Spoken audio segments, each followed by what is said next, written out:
전쟁의 승패를 가르는 중요한 요인 어떤 거 생각이 나? 무기 아니야? 최신 무기가 어느 정도? 최신 무기, 기술력. 기술력, 경제력. 그치? 와, 이런 거 진짜 지금 얘기해 준 거 다 정답이야, 다 정답. 하지만 역시 빼놓을 수 없는 것은 과학기술의 힘이 아닌가에 나는. 그래서 나는 전쟁에서 매우 중요한 역할을 했던 역사적인 무기에 대해서 얘기를 하려고 해. 자, 2차 세계대전 때부터 지금 막 벌어지고 있는 이란 전쟁까지야. 자, 그럼 우리 한번 살펴보도록 하자.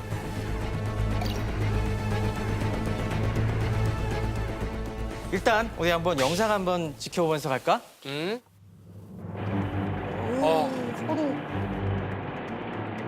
저는 철판의 트림이야. 저게 어느 나라 군대인지 알 것 같아? 독일군 아니었어요? 맞아.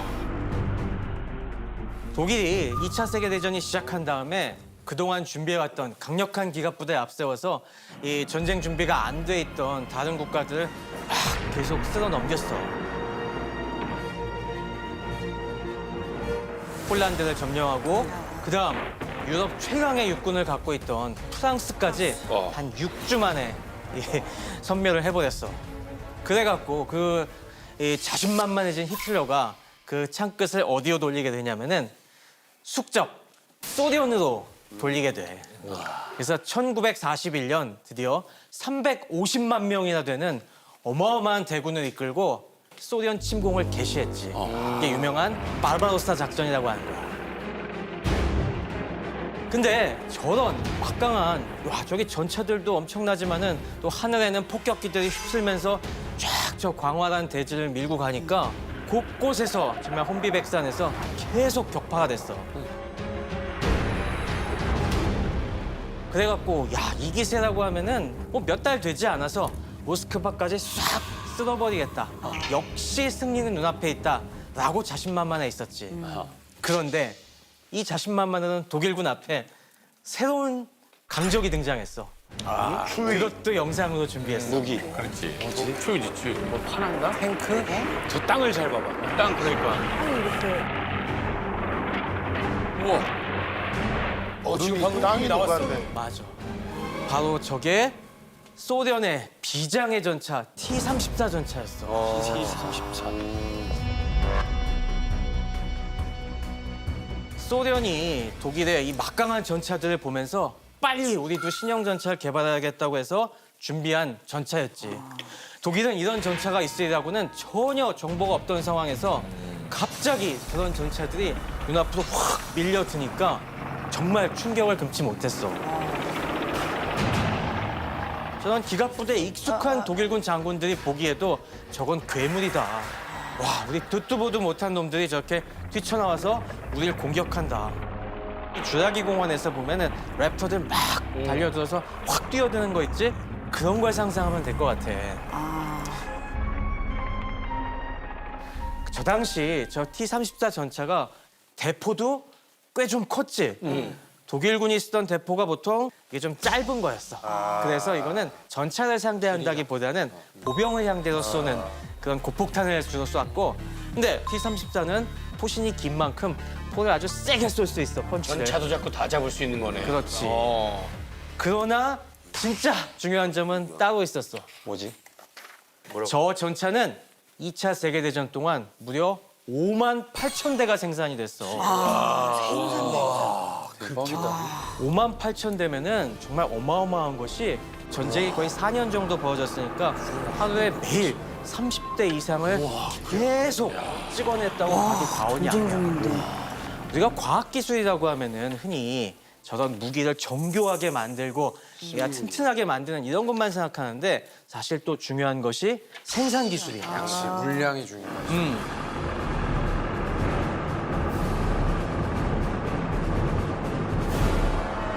자, 그런데 바로 지금 내가 소개해준 무기가 6.25 전쟁에 고스란히 쓰이게 돼.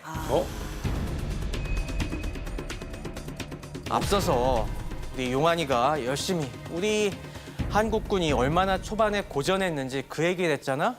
그 고전한 주 숙적 중에 하나가 바로 소련의 T-34 전차였어. 하지만 그때는 저 T-34 전차도 아니었어. 한 단계 더 업그레이드된 아, 그러네. 바로 오네 그냥. 그냥 밀어붙이네. 더 업그레이드 됐네. 그치? 대포 구경이 76mm에서 85mm로 늘어났고 훨씬 길이도 길어져서 훨씬 위력적인 포를 쏠 수가 있었어. 저렇게 발전된 T-34가 북한군에게 거의 뭐 250대 이상 있었기 때문에 우리가 속수무책 초반에 밀릴 수밖에 없었던 거야.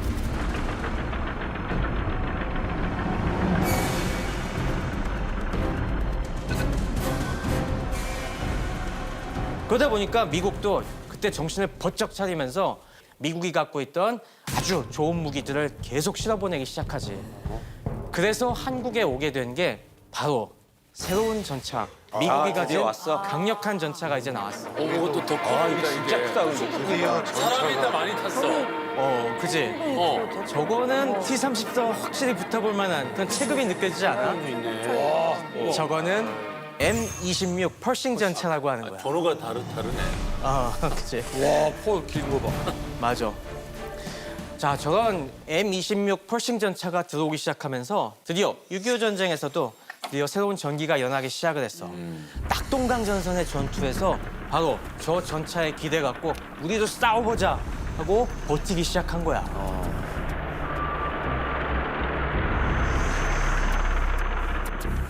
자, 그래서 그 당시에 유명한 영웅이 한 명 탄생하는데 1950년 8월 31일 낙동강 전선 보병 호위도 없이 단 한 대의 M26 펄싱으로 9시간 동안 500명의 북한군을 막아냈다. 전차에 들러붙은 적은 포탑을 휘둘러 떨어뜨렸다. 어니스트 코마. 낙동강 전투가 한창일 때 8월 달에 창녕 쪽에서 낙동강과 남강이 만나는 딱 합수 지점이 있거든. 그쪽으로 밤에 북한군이 계속해서 낙동강을 도하려고 시도를 하는 와중에 미군이 그쪽에 이 전차와 함께 퍼싱 전차와 함께 일부 병력을 보낸 거야. 근데 밤이 어둑어둑해지면서 수백 명의 북한군이 도하에서 기습 공격을 하니까 보병들은 퇴각할 수밖에 없었어. 하지만 그 와중에서 이 M26 한 대는 딱 남아갖고 자리를 지키면서 퇴각할 시간을 벌어주기 위해서 계속 쏴대면서 북한군을 저지해낸 거지. 뭐 북한군이 멀리서 있을 때는 대포로 쏘고 가까이서 밀려들면은 계속 기관총을 쏴대고 들러붙으면은 포탑을 돌리면서 떨궈내다가 무사히 영웅이네, 빠져나온 데 성공이네. 우리가 몰랐던 분. 그래서 그 다음날 아침이 되니까 이 M26이 퇴각한 그 자리 앞에 북한군 시신이 거의 250구 이상 있어요. 그래서 그 공로로 그 이듬해 트루만 대통령이 직접 미국 최고의 훈장인 미 의회 명예훈장을 수여하게 됐어요. 받으실 만하네, 진짜. 꺾이지 않는 그 마음과 그리고 강력한 전차가 있었기 때문이지.